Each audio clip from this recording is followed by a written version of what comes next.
I'll get into that later. So, hey, Chris, what's going on? Hey, thumbs up on passing the exam. I knew you would. Absolutely 100% knew that you would. So let me show you how some of this works and some other stuff. So, went to sleep. Hang on a second. There we go. So that's my home screen. Right there. That's actually an image I got from a magazine. And then I did some special color editing in it in some software, and I created this negative image of this watch. And rather than kind of like a black and white, sort of grayish negative image, I got this very bright, very sharp image, and it makes for a really cool thing to put on my have on the computer. Actually, right now, where all my little icons are for my software is actually, it's supposed to be around the bezel of the watch, but it's not right now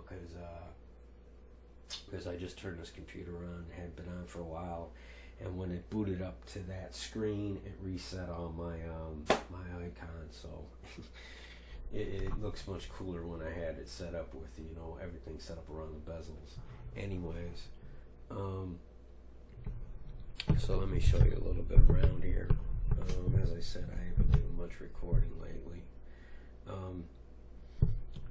So this is my laptop. This is the my HP ProBook.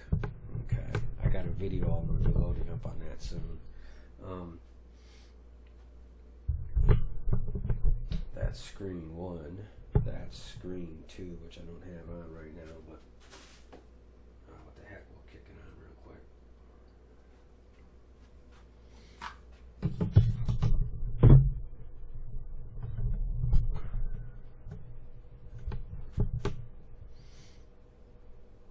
Give it a second, there it goes. Okay, so that's my other screen. Okay, actually, for a while, that was my main screen. I didn't have this big old thing here. Okay, actually, this is supposed to be in another room, but because of noise and stuff, I couldn't even get peace to watch the TV. So I ended up putting it in here because I actually got this screen, which is a 19-inch, and then I got another 17-inch, and it worked out pretty good for when I'm doing recording, and I've got like my DAW.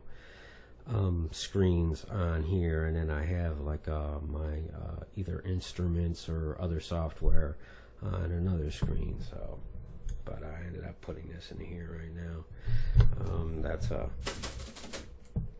controller right here, and that's another keyboard there.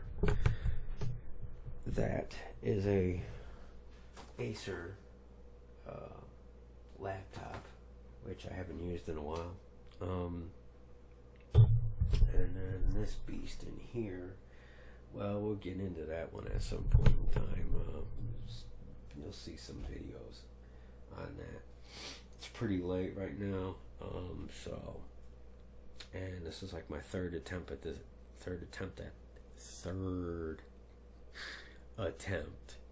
video. Alright, let's see. Hang on a second. I just remembered that I had some of this new stuff on. Okay, cut that out of here. Alright, so first let's go to how I make the screens, okay, or these filters. Alright, okay, if you're familiar with a CD, which obviously you are, then you know that this is part of a CD case. Okay, this is actually the inner piece.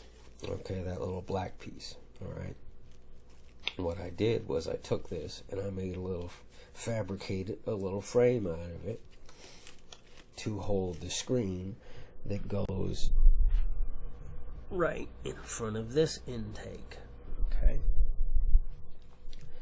And the way that I make these, okay, first off, this lint trap material can be gotten at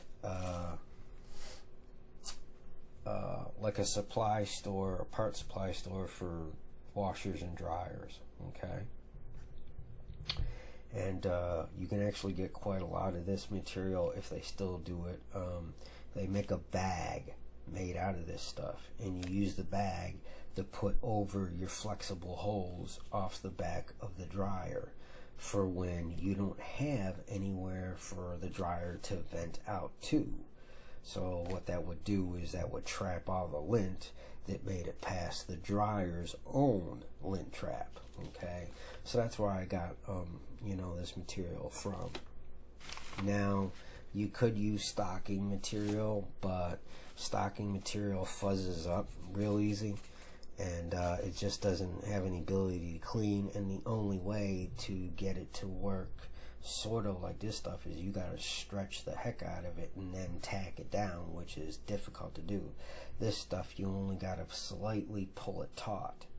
So once you've got it situated on what you're going to weld it to, then all you got to do is you take your soldering iron, you bring it up to a temperature that you've tested out on like a corner or something with a little bit of the material, to make sure that it's not melting through your lint trap material, but it's just hot enough that it's melting the plastic that you're melting it on.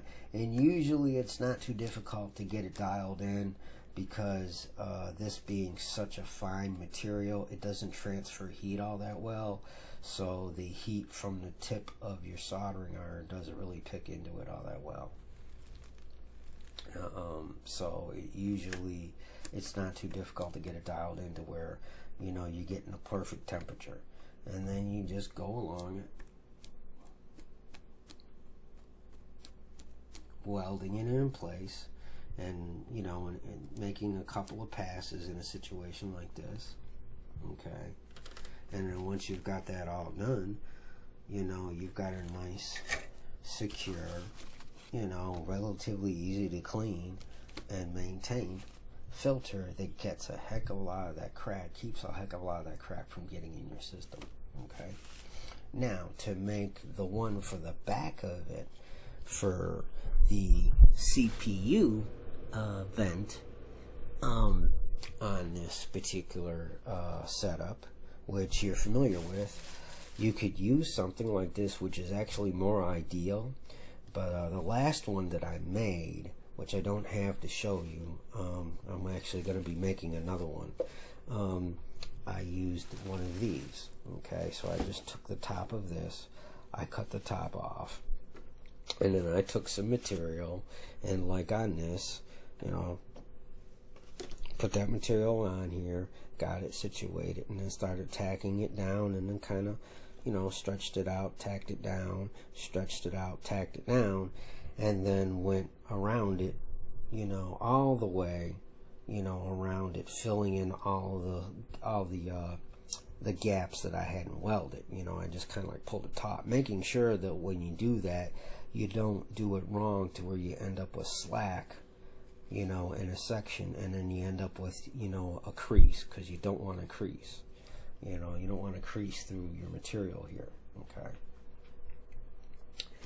And the one, like I said, that I originally made was one of these, and then I just stuck a screw on the back of the case here, just above the, I'm not trying to pull this out, just above the fan in the back, and then stuck a screw there just sticking out a little bit, so then I could take this, and, you know, imagine this is the back, and just hung it right there, and then voila. Okay, now that one there was a little bit big, but it worked. My next one that I make for it, because like I said, the one that I had for here is gone, I'm gonna probably use this, and it'll fit much better. Okay, so let's put this back together, and I'll show you how this works. Alright, Now, this just sets right here.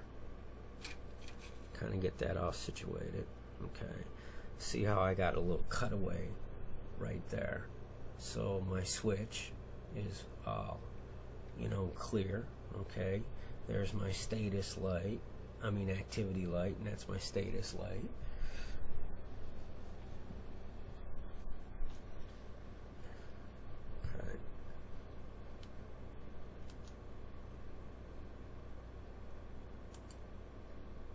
Okay, see how it flashes. There we go.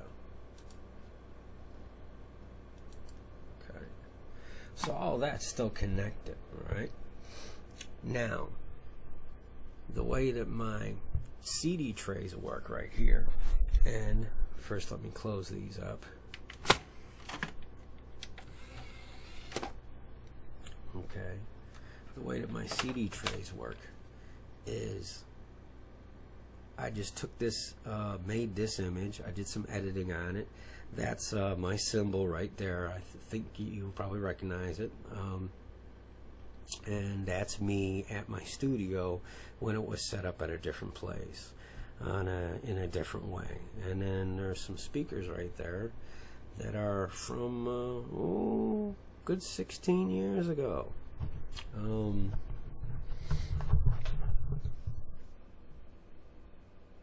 16 years ago I had that system, those speakers. I was also engaged. I was with somebody for about 5 years at that time. And, well, I'll get into it at the end of this video. There's certain things that look similar, and, well, I think there's a whole lot of things that need to be brought out into the open. So, moving on, we're going to show you how I put this on here. Okay, so I took this image, I edited it, I put some neat little details in it. You see it says steel right here, and did some editing on it in the texture and stuff. And there's a little crosshairs on the back of my head right there, and I'm flipping, the person that's putting the crosshairs on the back of my head, the bird.